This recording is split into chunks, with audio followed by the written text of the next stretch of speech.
This snow crab, sometimes known as king crab, I'm looking forward to tasting it. It's going to be kind of lobstery feeling. There's a heap of white meat in them. These long legs are full of white meat. I'm going to make a garlic dip, I'm going to make a Mary Rose dip, and I'm going to make a little salsa to go with it. We'll grill these bits of crab, me, Bo, out here in the ice. What else could we want? First up though, dips. Mary Rose is that nice reddish looking sauce you get with a lot of seafood dishes the world over. A little bit of Worcester sauce, splash that in there. A little dash of Tabasco. We'll give it a little grind of pepper. Little grind of salt as well. Squeeze of the lime. And a squeeze of lemon. If any of the flesh falls in, there's no problem with that at all. And some mayonnaise that I made earlier. I would say it's probably about 200 grams of mayonnaise. Give him a stir. Have a little taste. It's nice, but this one is all about the zing. So I'm going to add a bit more of the Worcester sauce and a bit more of this Tabasco. Yep, I like that. Pop them out here on our little slate. Now, second one, garlic mayonnaise. Lots of people like garlic mayonnaise. I can take some parsley there. I've got some dill here as well. And just roughly chop this stuff up. Doesn't need to be perfect. We normally find that the stuff we chop really, really fine, we do so because you don't want to get a big lump of it in your back teeth and crush down on it. Say, for example, chili, ginger, that sort of thing. Garlic's another one. Keep that nice and fine. Saves you ending up with one big piece in your back two teeth. Squeeze a lime. Pushing it through those fingers. And a squeeze of lemon. Bit of pepper. A little bit of salt. And some more mayonnaise. So, if it's a garlic mayonnaise, you want to make it so people know it's a garlic mayonnaise. Dill mayonnaise, whatever it is, get plenty of the mix in there. Just have a little taste. Lovely, lovely, lovely. So we'll now just knock up a quick salsa. Very nice with seafood. Tiny bit of garlic. Tiny bit of chili. I've got some rough cut onions here.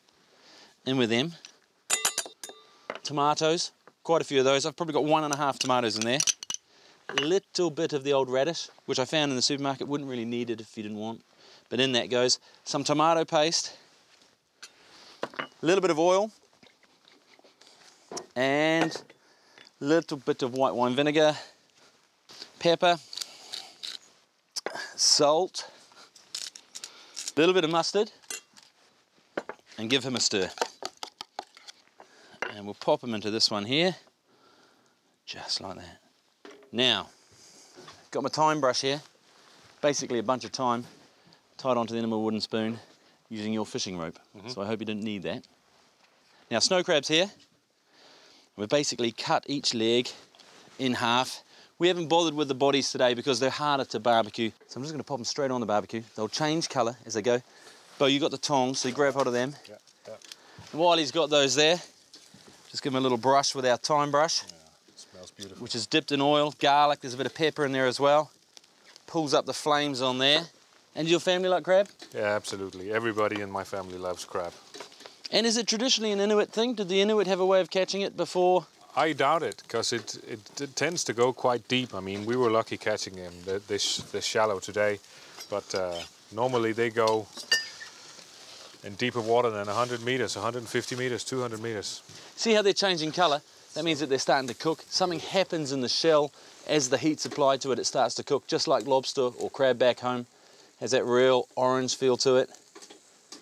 Mate, this is all right. This is quite good because I did quite a bit of the work when we were catching the crab, didn't I? Was that helpful having me in your ear down there? It was, and like I mentioned earlier, there are a few of them you actually saw before me, I think. Always liking to help out where I can. You lost one on the floor? Yeah, no, went into the barbecue. Ah, an amateur, professional.